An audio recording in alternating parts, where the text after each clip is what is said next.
Periods अंदर electronic configuration. अब हर एक इलेक्ट्रॉन का वैलेंस शेल में अलग अलग, हर एक इलेक्ट्रॉन का अलग अलग वैलेंस नंबर है। Number of valence electrons in is different in these elements. अब हर एलिमेंट्स में उनके वैलेंस इलेक्ट्रॉन्स अलग अलग है। Number of shell is the same. एक पीरियड में उनके वैलेंस इलेक्ट्रॉन्स तो अलग है बट उनके शेल सेम है। while going from left to right within the period, the atomic number increases one at a time and number of valence electrons also increases by one at a time. अब वो बता रहा है कि अगर हम एक पीरियड में लेफ्ट टू राइट हम मूव कर रहे हैं तो उनके एटॉमिक नंबर तो इंक्रीज हो रहे हैं और नंबर ऑफ वैलेंस इलेक्ट्रॉन्स भी इंक्रीज हो रहे हैं। Elements with the same number of shell occupied, the electrons belong to the same period. अब जिस एलिमेंट के पास सेम नंबर ऑफ शेल है वो सेम पीरियड में बिलोंग कर रहा है।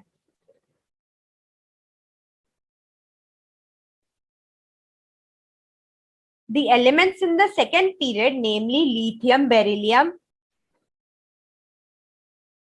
boron, carbon, nitrogen, oxygen, fluorine, and neon, have electrons in the two shells K and L. अब इन सारे एलिमेंट्स के पास सिर्फ K और L शेल ही है। The elements in the third period, namely sodium, magnesium, aluminium, silicon, phosphorus, sulfur, chlorine, and argon, have electrons in the three shells, that is K, L and M. अब इन सारे elements के बाद जो third period के elements उनके पास तीन shell है, K, L and M. देखा जैसे कि सेकेंड वाले पीरियड में दो ही शेल थे K and L, third period में आए तो तीन शेल हो गए K, L एंड M. अब नेक्स्ट आता है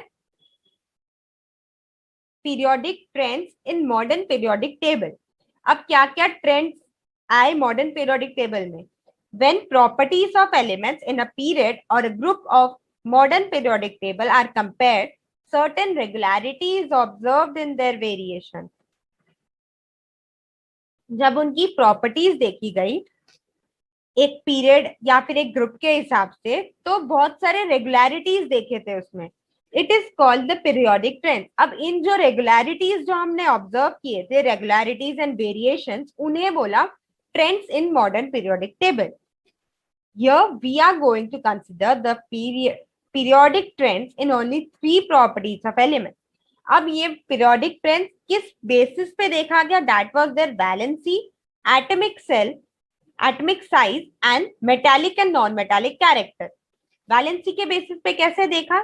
Valency of element is determined by number of electrons present in the outermost shell. Valency क्या होता है कि एक एटम के आउटरमोस्ट शेल में कितना इलेक्ट्रॉन प्रेजेंट है वो उसका वैलेंसी हो जाता है। एटॉमिक साइज, साइज और volume is a fundamental property of matter. अब किसी भी मैटर का एक फंडामेंटल प्रॉपर्टी होता है उसका साइज और उसका volume. Size of atom is indicated by its radius. Size of atom किससे डिफाइन होता है? उसके रेडियस से हम उसका किसी भी एटम का या किसी भी चीज का हम उसके रेडियस से या फिर उसके लेंथ से उसके विड्थ से उसका डिफाइन देख सकते हैं कि उसका क्या साइज होगा। Atomic radius. अब एटॉमिक रेडियस क्या होता है? Distance between nucleus of atom and its outermost shell.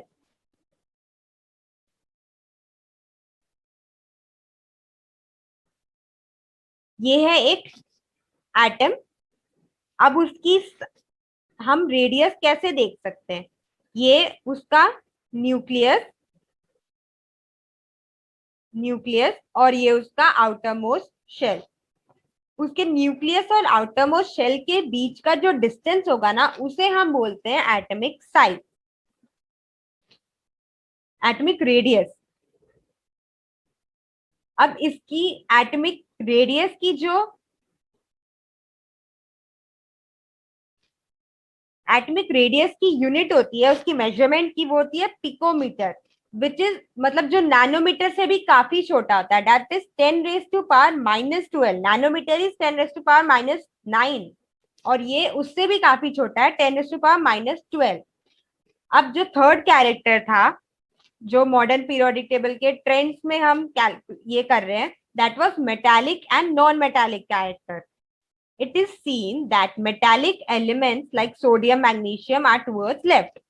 अब जैसा कि बताया था कि यहाँ पे एक zigzag था, जो पी ब्लॉक के एलिमेंट्स थे उनमें डिफरेंशिएट करने के लिए कि मेटालिक जो एलिमेंट है उसको और जो नॉन मेटालिक एलिमेंट है उसको ये करने के लिए एक जिगजैग लाइन बनाया था कि जो लेफ्ट साइड वाले हैं वो मेटालिक है और जो राइट साइड वाले हैं नॉन मेटालिक है.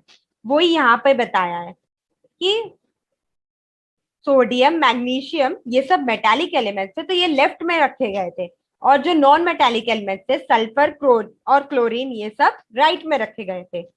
और इनके बीच में एक आया था मेटलॉइड, जैसे सिलिकॉन, जो मेटालिक और नॉन मेटालिक के बीच में जो जिगजैग लाइन जिसके ऊपर था वो थे मेटलॉइड्स. देन नेक्स्ट है gradation of halogen family.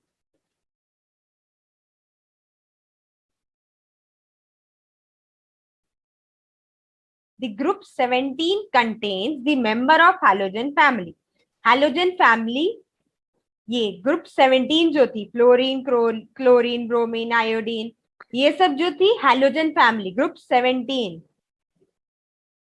All of them have general formula x raise to power 2. अब इन सब में एक जनरल फॉर्मूला है x raise to power 2. x is the element, यहाँ पे x क्या बोलते हैं, जो एलिमेंट है.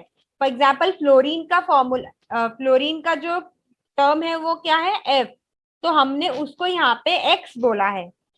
A gradation is observed in their physical state down the group. अब इसमें ग्रेडिएशन देखने को मिला था उनके फिजिकल स्टेट में. Thus fluorine which is F raised to power 2, chlorine, Cl2 are gases, bromine Br2 is a liquid, while iodine I2 is a solid. अब इनमें जो ग्रेडिएशन देखने को मिली थी वो थी कि जो फ्लोरीन, क्लोरीन थी ये दोनों गैसेस थे, ब्रोमीन लिक्विड बन गई एंड आयोडीन सॉलिड आ गई.